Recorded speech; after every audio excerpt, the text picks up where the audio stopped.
अस्सलाम वालेकुम दोस्तों, आज मैं आपके लिए बहुत ही मज़ेदार केक बनाने की रेसिपी लाई हूँ। ये इतना मज़े का बनता है कि आप इसके आगे बेकरी से जो केक लेकर आप खाते हैं वो भूल जाएंगे।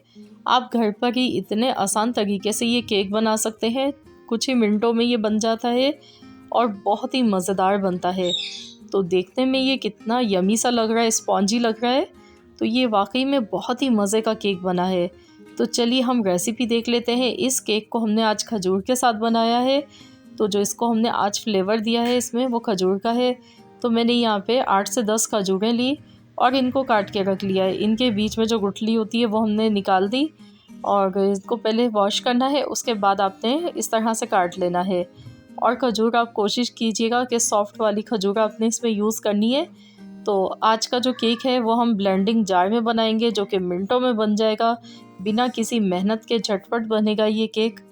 तो इसके लिए हमने आधा कप चीनी सबसे पहले डाली है ब्लेंडिंग जार में और आधा कप ऑयल, कुकिंग ऑयल डालना है आधा कप, और आधा कप चीनी ली है। और चीनी पहले से पिसी हुई नहीं थी, हमने ऐसे ही चीनी इसमें डाली है क्योंकि हम इसको ब्लेंड करने वाले हैं। तो 1 मिनट तक इसको अच्छी तरह से ब्लेंड कर लेना है। और अब हम इसमें 2 अदद अंडे डालेंगे। अंडे रूम टेम्परेचर के आपने लेने हैं, फ्रिज से ठंडे अंडे लेकर यूज़ नहीं करने, वरना आपका केक राइज़ नहीं होगा। तो इसीलिए बेकिंग में जब भी आप जो भी सामान लें तो वो नॉर्मल टेम्परेचर पर होना चाहिए। अब अंडे डालने के बाद इसको 1 से 1.5 मिनट तक अच्छी तरह से बीट करना है। अब हम इसमें खजूर ऐड कर देंगे और साथ ही में 1/4 कप मैंने दूध लिया है, ये मैंने इसमें ऐड कर दिया। तो इसको दोबारा से अच्छी तरह से ब्लेंड करना है इतनी देर तक जब तक इसमें खजूर अच्छी तरह से मिक्स नहीं हो जाती है। तो इसको 1 से 1.5 मिनट तक दोबारा से हम अच्छी तरह से ब्लेंड कर लेंगे। तो ये देखिए ब्लेंड हो चुका है। तो चलिए अब हम इसे एक बाउल में निकाल लेते हैं। ये देखिए इसकी कंसिस्टेंसी, खजूरें देखिए इसमें अच्छी तरह से ब्लेंड हो चुकी हैं।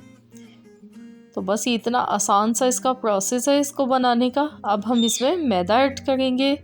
3/4 कप मैंने मैदा लिया है, यानी कि 1 कप में मैंने 1 हिस्सा कम लिया है मैदा, 3 हिस्से मैदा हमने लिया है।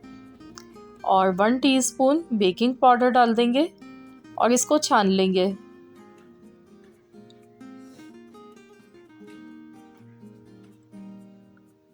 अब हम इसको मिक्स करेंगे स्पैचुला से, हल्के हाथ से मिक्स करना है। तो इस तरह से हल्के हाथ से कट एंड फोल्ड के मेथड से इसको हमने मिक्स करना है और एक ही डायरेक्शन में इसको चम्मच चलाते हुए मिक्स करना है। बस इतना मिक्स करेंगे कि इसमें कोई भी लम्स वगैरह ना रहे। तो ये देखिए मैंने अच्छी तरह से मिक्स कर लिया है। कंसिस्टेंसी भी देखिए किस तरह की। अब हम इसमें ड्राई फ्रूट्स ऐड करेंगे क्योंकि इसमें ड्राई फ्रूट्स बहुत ही अच्छे लगते हैं। 2 टेबल स्पून भर के मैंने बादाम, पिस्ते, अखरोट, काजू, तमाम ड्राई फ्रूट्स मेरे पास एक साथ थे चॉप किए हुए, वो मैंने इसमें ऐड कर दिए। और ये बेकिंग के लिए मैंने मोल्ड लिया है, इसमें मैंने ऑयल लगाकर पहले से ग्रीस कर दिया और बटर पेपर इसमें नीचे लगा दिया है। तो आप बेकिंग के काम में जब भी आप बेकिंग करें तो जो उसका मोल्ड होता है ना, उसको पहले से ही आपने तैयार करके रखना होता है, क्योंकि बेकिंग पाउडर डालने के बाद हमने फ़ौरन से बेक करना होता है, तभी हमारा केक जो है वो सही से राइज़ हो पाता है। कंसिस्टेंसी देखिए इसी तरह की होनी चाहिए, इतना थिक होना चाहिए, तभी आपका केक बिल्कुल सही बन के तैयार होगा। अब हम क्या करेंगे, इसमें ऊपर से भी कुछ ड्राई फ्रूट्स ऊपर से लगा देंगे, इस तरह से डालेंगे। और यहाँ पर देखिए पतीला मैंने पहले से ही रख दिया था, इसमें स्टैंड मैंने लगा दिया। अब हम इसे कवर कर देंगे और ऊपर से गरम कपड़ा इसके कोई भी आप रख दें और 2 मिनट तक आपने इसको फुल आंच पर रखना है, हाई फ्लेम पर। उसके बाद आपने बिल्कुल हल्की आंच पर इसको 20 से 25 मिनट के लिए पकाना है, उसके बाद चेक करना है। तो यहाँ पर देखिए 20 मिनट हुए पकते हुए, खोलकर हम देख लेते हैं। तो ये देखिए स्टिक डाल के बीच में चेक करेंगे सेंटर में, तो ये देखिए बिल्कुल खाली आई है। इसका मकसद है कि हमारा केक बहुत अच्छा सा रेडी हो चुका है।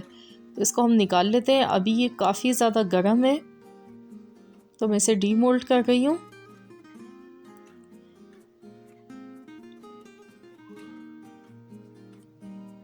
तो ये देखिए, तो देखिए कितना अच्छा हमारा केक लग रहा है दिखने में और कितना सॉफ्ट सा ये बना है। तो मैं आपको काट कर दिखाती हूँ। आप इस केक को किसी भी बर्थडे पार्टी के लिए बना सकते हैं, न्यू ईयर की खुशी में आप बना सकते हैं, या किसी भी खुशी के मौके पर आप इसको बना सकते हैं। बहुत ही मज़ेदार ये केक बनता है। ये देखिए, अभी ये गर्म है काफ़ी ज़्यादा और देखिए कितना स्पॉन्जी बना है, कितना फ्लफ़ी है। ये देखिए, बहुत ही मज़ेदार ये केक बना है और बेकरी से तो कई गुना ज़्यादा मज़े का घर पे तैयार हुआ है। तो ज़रूर आप लोग इस रेसिपी को बनाएं और मुझे ज़रूर फीडबैक दीजिएगा, बताइएगा कि आपका केक कैसा बना है। आई होप कि आप सबको आज की ये रेसिपी ज़रूर पसंद आई होगी। तो वीडियो अच्छी लगी है तो वीडियो को लाइक ज़रूर कीजिए। मिलते हैं इंशाल्लाह ताला बहुत जल्द एक और न्यू रेसिपी के साथ।